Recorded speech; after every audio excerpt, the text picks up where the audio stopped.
మనల్ని దేవుడు ఆశీర్వదించడానికి మన నుంచి దేవుడు కోరుకునేది ఏంటంటే, మనం విడిచిపెట్టవలసింది దేవుని కొరకు విడిచిపెట్టడం నేర్చుకుంటే దేవుడు దీవిస్తాడు. స్తోత్రాలు చెప్పాలి, గట్టిగా చెప్పాలి. ఈరోజు మనం విడిచిపెట్టాల్సినవి, మనం లేచి దేవుని కొరకు నిలబడవలసిన 2 విషయాలు చెప్పి నా మాటలు ముగిస్తాను. విడిచిపెట్టడం, లెగటం అనండి. అది లెక్క. స్తోత్రాలు చెప్పాలి. అబ్రహామును విడిచిపెట్టమన్నాడు. అబ్బాయి, నువ్వు అక్కడే ఉంటే కాదురా, నువ్వు అరౌండ్ బుష్ లాగా తగలంటావు, అక్కడే తిరుగుతున్నావు, ఇదే నా దేశము, ఇక్కడే ఇక నా బ్రతుకంత ఇక్కడే, దీనిని మించింది లేదు అనుకుంటున్నావు. నో, అది కాదు. నువ్వు చూడని, నువ్వు వినని, నువ్వు ఎరగని ఆశీర్వాదాలు నేను నీకు ఇవ్వబోతున్నాను. స్తోత్రాలు చెప్పాలి. హల్లెలూయా. దేవుడు, నేను ఇందాక ప్రారంభంలో చెప్పాను కదా, దేవునికి ఒక మంచి జనాంగం కావాలండి. ఆ జనాంగంలో నీ కుటుంబం అయితే ఎంత బాగుండు. స్తోత్రాలు చెప్పరా? ఇక నేను భజన చెప్తాను వెనకలా ఎంటమే. స్తోత్రాలు చెప్పు. దేవుని ప్రణాళికను నెరవేర్పు చేయటానికి నీ కుటుంబము ఆ ప్రణాళికలో ఉంటే ఎంత గొప్ప భాగ్యం, ఎంత గొప్ప భాగ్యం. అబ్రహాముకు దేవుని స్వరం వచ్చింది. అబ్రహాముతో దేవుడు అన్నాడు, నువ్వు ఉన్న సమస్తాన్ని విడిచిపెట్టాలి. అదే బాణిలో యేసు ప్రభు కూడా మత్తయి సువార్తలో చెప్పాడండి. శిష్యులతో అన్నాడు. దానికి ముందుగా ఒక యవనస్తుడు యేసు ప్రభుని అన్నాడు, అయ్యా, నేను నిత్యరాజ్యానికి వెళ్ళాలని బాగా ఆశగా ఉన్నది. ఎంత మంచోడో చూడండి. యేసు ప్రభు దగ్గరికి వచ్చి, నాకు స్వస్థత కావాలి. యేసు ప్రభు దగ్గరికి వచ్చి, నాయన నాకు ఇదిగో 2 బిల్డింగులు ఉన్నాయి, 4 బిల్డింగులు చేసేయి అన్లా యవనస్తుడు వచ్చి. యేసు ప్రభు దగ్గరికి వచ్చి ఆ యవనస్తుడు అడిగిన ఒక అద్భుతమైన కోరిక ఏంటంటే, నేను పరలోకానికి స్వర్గానికి వెళ్ళాలి. అసలు ఎంత ఆశ అండి బాబు. స్తోత్రాలు చెప్పరే. ఈ భూమి మీద ప్రతి మనిషికి ఆ తపన ఉంది, కానీ ఆ తపన నెరవేర్చుకునే ఆలోచన చాలా మందిలో తక్కువగా ఉంటుందండి. యేసు ప్రభు దగ్గరికి వచ్చి యవనస్తుడు అన్నాడు, నేను పరలోకానికి వెళ్ళాలని ఉంది, స్వర్గానికి వెళ్ళాలని ఉందంట. అయితే అబ్బాయి, నరహత్య చేయమాక, దొంగలమాక, అబద్ధాలు చెప్పమాక, ఇవన్నీ ఒక లిస్టు చెప్పాడండి యేసు ప్రభు. యేసు ప్రభు ఈ లిస్టు చెప్పినప్పుడు ఆయన ఏమన్నాడు, అమ్మో, ఈ చిన్నప్పటి నుంచి నేను చేస్తున్నాను యేసయ్యా, దొంగతనాలు చేయలేదు, నరహత్యలు చేయలేదు, అబద్ధాలు ఆడలేదు, ఇవన్నీ చేస్తున్నాను అంటే నేను అనుకుంటాను ఆ యవనస్తుడు నేనే పరలోకం వెళ్తాను అనుకున్నాడు పిచ్చిలోడు. స్తోత్రాలు చెప్పు. అప్పుడు ఆహా, నువ్వు ఇవన్నీ చేయట్లేదా, మొదటి నుంచి అబద్ధాలు ఆడట్లేదా, దొంగతనాలు చేయట్లేదా, నరహత్య చేయట్లేదా, అయితే ఓ పని చేయ అబ్బాయి, నీకున్న సమస్తాన్ని విడిచిపెట్టి నన్ను వెంబడించు. తీరిపోయింది దెబ్బగా మాటకి. స్తోత్రాలు చెప్పు. ఏమన్నాడు? సమస్తాన్ని విడిచిపెట్టి అంటే బైబిల్లో రాయబడింది ఏంటంటే అతడు బహుధనవంతుడు. ఎవరండి? ఎవరు? యవనస్తుడు. బాగా డబ్బులున్నాడు, బాగా కోటీశ్వరుడు అనమాట. అప్పుడు దేవుడు అన్నాడు, అయితే ఇవన్నీ చేస్తున్నావు కదా, ఓ పని చేయి, నీకున్న వాటంతటిని అమ్మేసి నన్ను వెంబడించు. స్తోత్రాలు చెప్పాలి. దానికి బైబిల్లో రాయబడిన మాట, ఆ యవనస్తుడు మిగిలి ఆస్తిపరుడు అవ్వటం వల్ల ఆ మాట మింగుడు పడక యేసు ప్రభువును ఆ దెబ్బతో వదిలిపడేసాడండి. క్రైస్తవుడా, దేవుని బిడ్డ, మనము విడిచిపెట్టినప్పుడే దేవుడు మనల్ని ఆశీర్వదించేవాడు. స్తోత్రాలు చెప్పాలి. శిష్యులు కూడా అడిగారు, అబ్బాయి, యేసయ్యా, నీ వెనకాల పడి తిరుగుతున్నాం మేము, నీ వెనకాల పడి ఇంట్లో వాళ్ళని, పిల్లల్ని, సమస్తాన్ని విడిచిపెట్టి నీ వెనకాలే తిరుగుతున్నాం. పగలనక, రాత్రి అనక, చలనక, వర్షం అనక, ఎక్కడ పడితే అక్కడ తిరుగుతున్నాం. ఇంటికి కూడా పోవట్లేదు మేము, ఇవన్నీ తిరుగుతున్నాం. మరి మీరు తిరుగుతున్న మాకు ఏమన్నా ఉందా అంటే అప్పుడు ప్రభు కూడా అన్నాడు, నా నిమిత్తం తల్లినైనను తండ్రినైనను ఆస్తిపాస్తులను సమస్తాన్ని విడిచిపెట్టేవాడు ఇహ పర ఆశీర్వాదాలతో ఉంటాడు అని. స్తోత్రాలు చెప్పాలి. స్తోత్రాలు చెప్పాలి.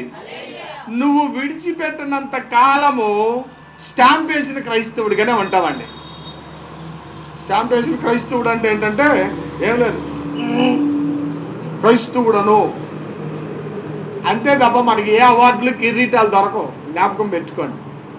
మనము దేవుని కొరకు విడిచిపెట్టవలసి వచ్చినప్పుడు, ఈ భాగం మీకు బాగా అర్థం అవ్వాలంటే, ఈ మధ్య ఒక దైవజనుడు ఫోన్ చేశాడు నాకు. ఫోన్ చేసినప్పుడు, అబ్బాయి మీ మందిరం ఎంతవరకు వచ్చింది, స్తంభాలు నిలబెట్టావా, రేకులు వేసావా, మందిరం ఓపెన్ చేసావా, ఎన్ని అడుగుతున్నానే. అన్నా ఏం అవ్వలేదన్నా, ఇంకా దాదాపు 4-5 వేల రూపాయలు పని ఉంది, చాలా వర్క్ ఉంది, దాని కొరకు ప్రార్థన చేయన్నాడు. ప్రార్థన చేయండి, తప్పకుండా ప్రార్థన చేస్తాను. ఎంత కొదువు ఉన్నది, ఇంకేం అవసరం ఉన్నది ఆయన చెప్పాడు లిస్ట్ అంతా. ఫోన్ పెట్టేసి అయిపోయిన తర్వాత పరిశుద్ధాత్మ దేవుడు నాతో మాట్లాడుతున్నాడు. ఏమనంటే, దైవజనుడా నువ్వు ఇంట్లో 2 వీలర్ ఉంది కదా స్పిరిట్, దాంతో అది నీవు దాన్ని నడపడానికి ఆగలేకపోతున్నావు. రెండోది, నీకు దాన్ని నడిపే సమయం కూడా లేదు, కారులో చక్కగా తిరుగుతుంటివి. స్తోత్రాలు చెప్పు. దాన్ని నువ్వు మూలపడవేసిదివి కాబట్టి దాన్ని అమ్మేసి దాన్ని ప్రభు మందిరానికి ఇమ్మని ప్రభు నాతో మాట్లాడాడండి. స్తోత్రాలు చెప్పరే. అమ్మో ఇట్ట కూడా మాట్లాడతారా దేవుడు నాయను, ఈ రాత్రి మాకేదో మూడింది అనుకుంటారా అండి. స్తోత్రాలు చెప్పు, గట్టిగా చెప్పు. నువ్వు అమ్మేసేయమన్నాడు. శుభ్రంగా అమ్మేసి ఇంకొక 1000 రూపాయలు దాది, ఎందుకంటే తక్కువ వచ్చింది కాబట్టి ఆ డబ్బులు ఇవ్వటానికి నాకు మనసు ఒప్పక దానికి కొన్ని డబ్బులు వేసి ఆ మందిర నిర్మాణం కొరకు ఆన్లైన్లో డబ్బులు పంపించానండి.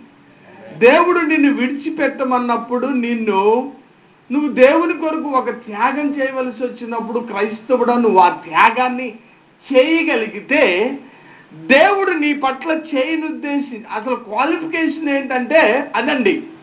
దేవుడు నీతో ఒక పని చేయించుకోవాలి అంటే నీ క్వాలిఫికేషన్ ఏంటంటే నువ్వు విడిచిపెట్టాల్సింది విడిచిపెట్టాలి, అది లెక్క. స్తోత్రాలు చెప్పు. ఇప్పుడు సియోను ప్రార్థనా మందిరం కొరకు మనం అందరం ప్రార్థన చేస్తున్నాం. స్థలం కావాలి, మందిరం కావాలి, స్థలం కావాలి, మందిరం కావాలి. ప్రార్థన చేస్తున్నారా లేదా? గట్టిగా చేస్తున్నట్లేదా? చేస్తున్నాం. అంటే సగం మందిరం అవ్వాలనా అంటే చేస్తున్నారా? చేస్తూ ప్రార్థన చేసే వారి జీవితాల్లో నేను ఒక మాట చెప్తాను, గుర్తుపెట్టుకోండి. ప్రార్థన హృదయారా చేసే వాళ్ళతో దేవుడు ఇంకో పని కూడా చేయించుకుంటాడు. ఏంటో తెలుసా? సమర్పణాయుతమైన దేవుని కొరకు నువ్వు ఏదైనా అర్పణ చేయగలిగేటట్టు దేవుడు నిన్ను పురికొల్పుతాడు, నువ్వు అందుబాటులో ఉంటే. స్తోత్రాలు చెప్పు. ఏంటి బిగిసిపోయినట్టున్నారా? బాగున్నారా? స్తోత్రాలు చెప్పే. హుజూర్ నగర్ లో ఒక దైవజనుడితో దాదాపు ఆయన 30 లక్షల రూపాయల మందిరం కట్టాలని ఆయన దర్శనం. ప్రార్థన చేస్తుండగా దేవుడు అన్నాడు కదా, అబ్బాయి వాళ్ళు ఇవ్వలేదు, వీళ్ళు ఇవ్వలేదు, వీళ్ళు ఇవ్వలేదు, వాళ్ళు ఇవ్వలేదు, వాళ్ళు ఇస్తారు వీళ్ళు ఇస్తారు అని చూస్తున్నావు కదా, ఒరే పిచ్చిలోడా, నీకు 30 లక్షల టార్గెట్ నువ్వు పూర్తి అవ్వాలంటే నీ డిస్కవరీ డబ్బులు అమ్మేసి ముందు నువ్వు నా మందిరం కొరకు అకౌంట్లో వేయమన్నాడండి దేవుడు. ఒక్కటే బండి ఆయనకి, ఇంకా అది లేకపోతే విలేజ్లో పరిచయం లేదు. విలేజ్లో 2-3 విలేజ్లు ఉన్నాయి ఆయనకి. నేను తరచుగా వెళ్తూ ఉంటాను నిజంగా వాళ్ళ సంఘాలకి. ఇంకా బండి లేకపోతే ఆయన అసలు వెళ్ళటానికి కూడా చాలా కష్టం, కొద్దిగా అనారోగ్యంగా కూడా ఉంటాడు. ఏం చెప్పాడు తెలుసా దేవుడు? నువ్వు దాన్ని అమ్మేసి ముందు నా అకౌంట్లో నేను నీకు కార్యాలు ఎలా చేస్తానో చూడన్నాడండి దేవుడు. స్తోత్రాలు చెప్పు. ఆ డిస్కవరీ అమ్మి 80,000 90,000 వస్తే అకౌంట్లో వేసి ఎప్పుడో ఎక్కడో సందర్భం వచ్చి ఒక మాట చెప్తే కొన్ని వేల రూపాయలు ఆటోమేటిక్ గా ఆన్లైన్ లో దేవుని మందిరానికి కంటిన్యూగా ఇప్పుడు కూడా పడతానే ఉన్నాయి అంటండి. స్తోత్రాలు చెప్పురే. క్రైస్తవుడా ఎందుకు ఈ మాట చెప్పానంటే మనం దేవుని కొరకు విడిచిపెడితేనే ఆశీర్వదించబడతాం. దేవుని కొరకు నువ్వు ఏదో ఒకటి త్యాగం చేయండి, నువ్వు దేవుని దగ్గర నుంచి ఏమీ పొందుకోలేవు. అబ్రహామా నువ్వు అక్కడే ఉంటావు, కుదరతరా బాయ్, నువ్వు లేకు, విడిచిపెట్టే మొత్తం. అది నీకు శాశ్వతం కాదు, శ్రేష్టమైన వాటిని నేను నీకు ఇవ్వబోతున్నా. స్తోత్రాలు చెప్దాం. శ్రేష్టమైన వాటిని నేను నీకు ఇవ్వబడుతున్నాను. నువ్వు విడిచిపెట్టే లివిట్ వదిలేసేదాన్ని. నువ్వు నా కొరకు నిలబడు. దేవునికి ఎలాంటి జనాంగం కావాలి? ఆ లిస్టులో నువ్వు నేను ఉండగలిగితే ఎంత బాగుండు, ఎంత బాగుండు. అలా నువ్వు ఉండగలిగితే, ఆ సీరియల్లోకి నువ్వు రాగలిగితే, నీ ద్వారా నీ ద్వారా నీ ద్వారా నా ద్వారా తిప్పర్తి శిలార్మియాగూడెం ఒక తిప్పర్తి మండలంలో నీ ద్వారా ఒక గొప్ప పని చేయించుకోవటానికి పరలోకంలో సియోను ప్రార్థనా మందిరం పట్ల గొప్ప ప్రణాళిక ఉన్నది. హల్లెలూయా, హల్లెలూయా. మనం విడిచిపెడదాం. అదే సమయంలో అబ్రహాంతో అన్నాడు కదా, నువ్వు లెగాలి. మనం చాలాసార్లు ఉన్న చోటనే ఉండి మన శారీరక సంబంధమైన ఆత్మ సంబంధమైన విషయాల్లో మనకు ప్రోగ్రాం ఒకటి ఉంటుందండి. రోజంతట్లో ఒక ఆర్డర్ ఉంటుంది. ఏం ఆర్డర్ అంటే, పొద్దున్నే లెగాలి, బ్రష్ చేసుకోవాలి, సమయం ఉంటే ప్రార్థన చేస్తాం, వాక్యం చేస్తాం, లేదా అది కూడా లేదు. షెడ్యూల్ అంతా రోజంతా ఒకటే నడుస్తూ ఉంటుంది బతికినంతకాలం. అదే షెడ్యూల్, ఇక అదే తిండి, అదే నడక, అదే పడక, అదే పోవటం, అదే రావటం, ఇక అదే షెడ్యూల్ ఉంటుందండి. క్రైస్తవుడా మన జీవితాల్లో మనము దేవుని కొరకు, దేవుడు మనల్ని వాడుకోవాలంటే మనకున్న పరిస్థితులన్నిటిలో నుంచి మనము ఒక మెట్టు దేవుని కొరకు లెగటం మనం ఎప్పుడైతే నేర్చుకుంటామో దేవుడు మనల్ని దీవిస్తాడండి. స్తోత్రాలు చెప్పాలి. దానికి బైబిల్లో తప్పిపోయిన కుమారుడు కదా ఎవరికి ఎంతమందికి తెలుసు? మనందరికీ తెలుసు కదా. వాళ్ళ నాన్నతో పోట్లాడి నా డబ్బులు నాకు ఇచ్చే అని ఆస్తి అంతా పట్టుకుపోయి శుభ్రంగా కుర్రోడు ఎక్కడ తాగాలో అక్కడ తాగేసేసి డబ్బులంతా అవజేసేసి చివరికి పందులు మేపుకునే స్థాయికి వచ్చాడు అనమాట. అక్కడ ఉద్యోగం చేరాడు, ఎక్కడ దొరక్క పాపం. స్తోత్రాలు చెప్పు. పందులు మేపుకునే స్థాయికి రావటమే కాదు, పందులు పొట్టు తినే పరిస్థితికి వచ్చింది కానీ తెల్ల. లోకాసు వార్త 18వ అధ్యాయం 15వ అధ్యాయం మీరు ఇంటికి వెళ్ళాక చదువుకోండి. ఆకలేస్తుంది, పొట్టు తినాలి కానీ పొట్టుకూర దొరకట్లేదు. అప్పుడు ఏమనుకున్నాడంటే, అరే ఏమిటి నా బతుకిలాగా అయిపోయింది, నా జీవితం ఎందుకు ఇలా ఉందేంటి, అసలు నేను ఎవరిని ఎక్కడి నుంచి వచ్చాను? ఒక ధనవంతుల కుటుంబంలో నుంచి వచ్చిన నేను నోరు తెరిస్తే 20-30 మంది పనోళ్ళు నా కంటి ముందు తిరిగేవాళ్ళు. నా తండ్రి ఆస్తిపరుడు, నా తండ్రి ఇంటిలో ఏమీ కొదువు లేదు. అసలు ఏంటి నా పరిస్థితి ఇలాగున్నది, నా బ్రతికెందుకు ఇలా తయారైపోయింది, అయ్యో ఏమిటి ఇలాగని చెప్పి మీరు ఇంటికి వెళ్ళి చదువుకోండి. లూకాసు వార్త 15వ అధ్యాయంలో ఉంటుంది. ఇదంతా అనుకున్న తర్వాత ఆ తప్పిపోయిన కుమారుడు అనుకున్నాడంట, నేను లేచి అని ఉంటుంది అక్కడ.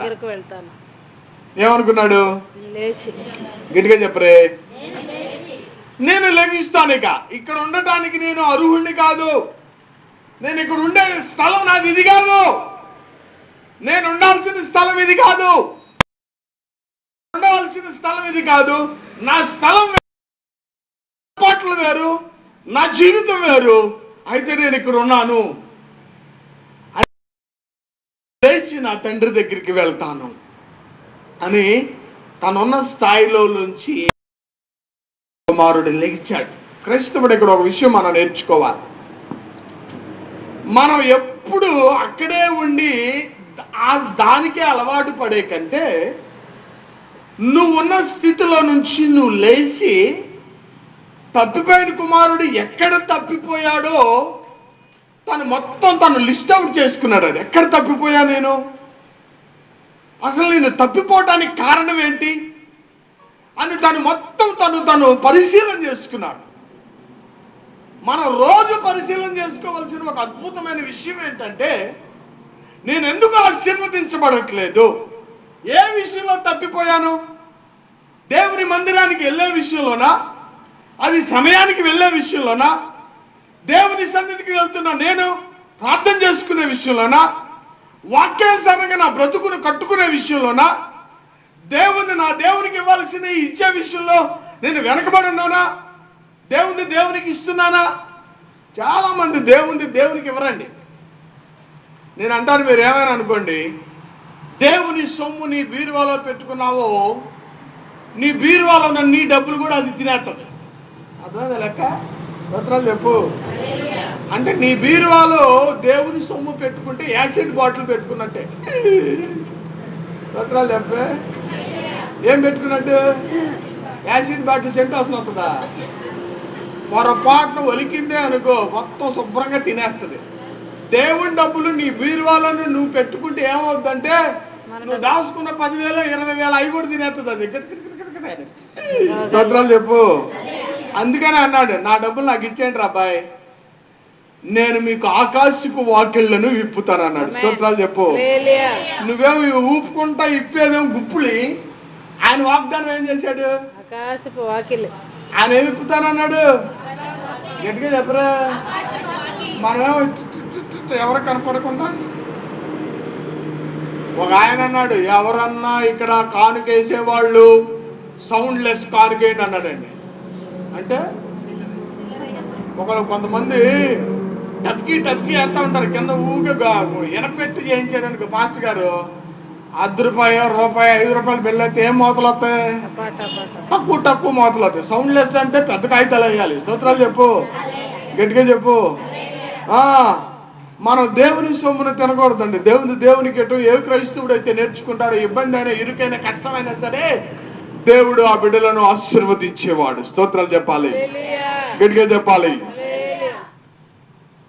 లెగాలి అక్కడి నుంచి. నేనెందుకు ఆర్థికంగా ఆశీర్వదించబడట్లేదు? నేనెందుకు నా కుటుంబంలో దేవుని బలమైన అద్భుతాలు చూడట్లేదు? ప్రార్థన చేసుకోవట్లేదు, వాక్యాన్ని చదువుకోవట్లేదు, నా దేవుని సన్నిధికి నేను వెళ్ళాల్సిన సమయంలో వెళ్ళట్లేదు, నియామక కూటాలకు వెళ్ళట్లేదు, ఉపవాస ప్రార్థనకు వెళ్ళట్లేదు, నేను ఇంట్లో ఉపవాసం ప్రార్థన చేసుకోవట్లేదు. నా పనల్లా పొద్దున్నేసిన కానీ సాయంకాలం వరకు ఒకటే, వంట చేసుకుంటాం, అంట్లు కడగటం, బట్టలు ఉతకటం, పడుకుంటాం, లేకటం. ఇదే సర్కిల్. ఇక మనకే పొద్దున్న లేచి 360 రోజులు ఈ లెక్కలే. ఆ లెక్కలతో ఉండ మాకు లిగ అక్కడి నుంచి కొద్దిగా. స్తోత్రాలు చెప్పు. లెగంటే మాత్రం లెక్కల పనులు అవ్వండి. ఇప్పుడు కూర్చున్నావు, బాస పట్టేసి పద్మాసనం వేసి అటు నుంచి ట్రాన్స్ఫార్మ్ చూసి వచ్చి నీ పక్కనే ఉంది ఇట్ట. నువ్వు ఏదో ముచ్చట్లు చెప్తా ఇట్టాగంటే అంటున్నావు నువ్వు పొరపాటు నాది పక్కన ఉంటాను చూసావు, లెగుతావా అంటావా? స్తోత్రాలు చెప్పు. లెగుతావా? మామూలు రేంజ్ లో లెగవు. అసలు నీకు అప్పుడు జంపింగ్లు రాకపోయినా జంపింగ్ చేస్తావు. స్తోత్రాలు చెప్పాలి, గట్టిగా చెప్పు. లెగాలి, విడిచిపెట్టాలి. ఈ రెండింటిని గుర్తుపెట్టు. అబ్రహాము విడిచిపెట్టాడు. మనిషి తప్పిపోయిన కుమారుడు లేచాడండి. నా బ్రతికి ఇది కాదు.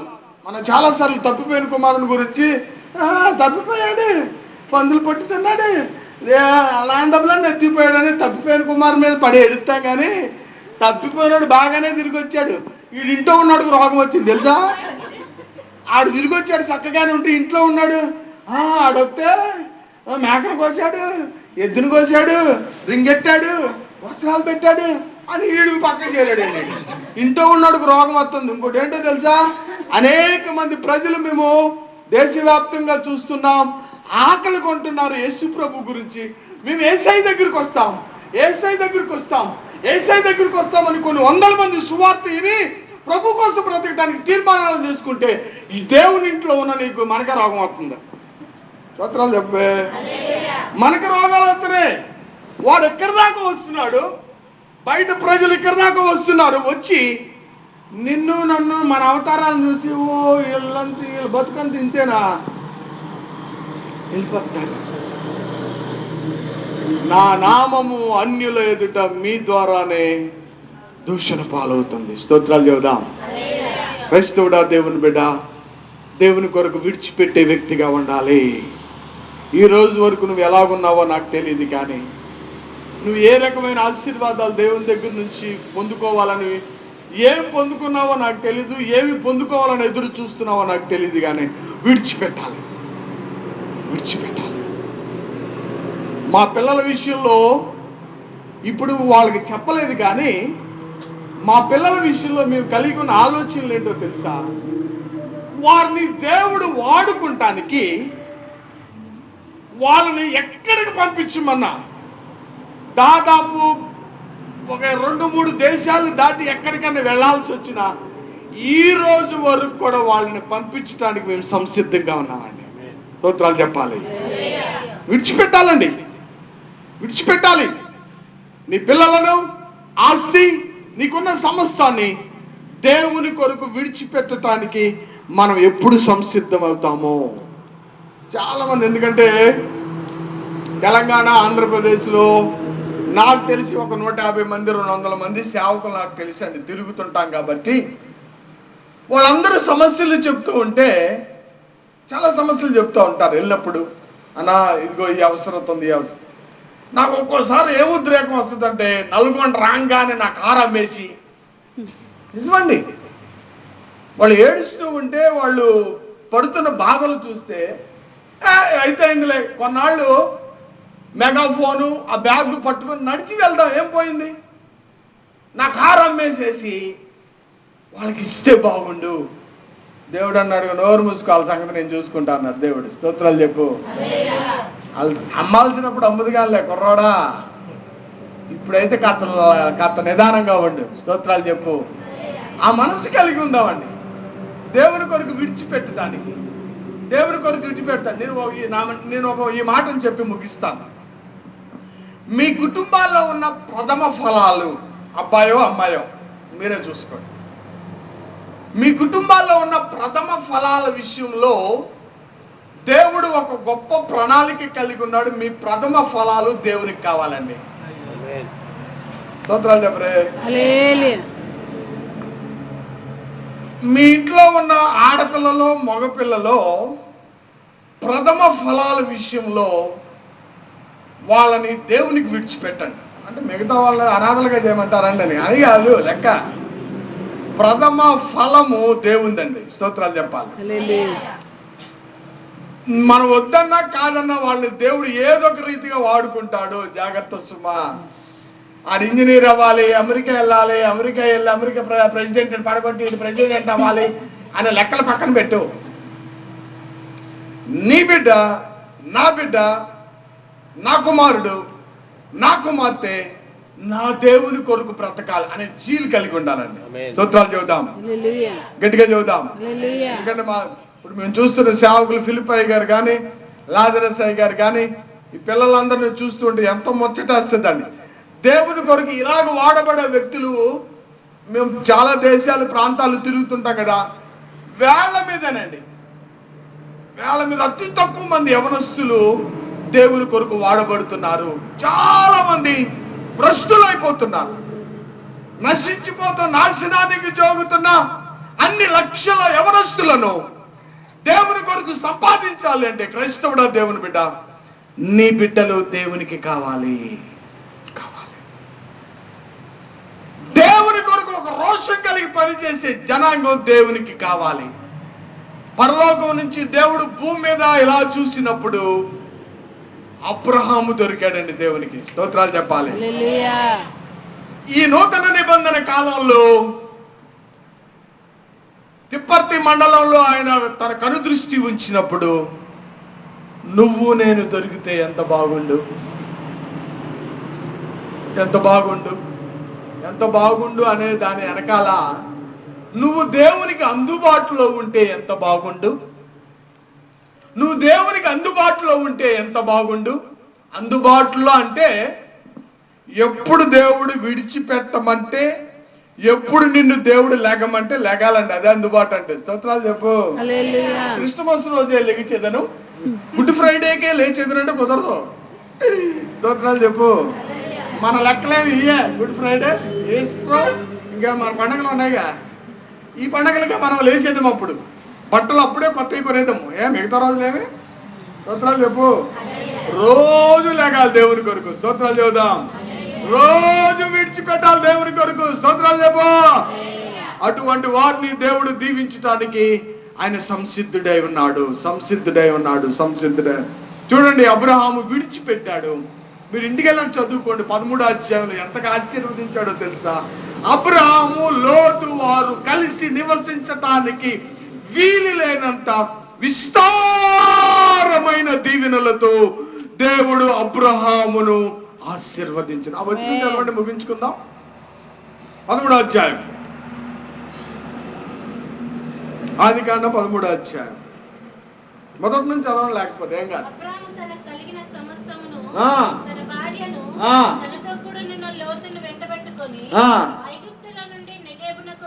అవును,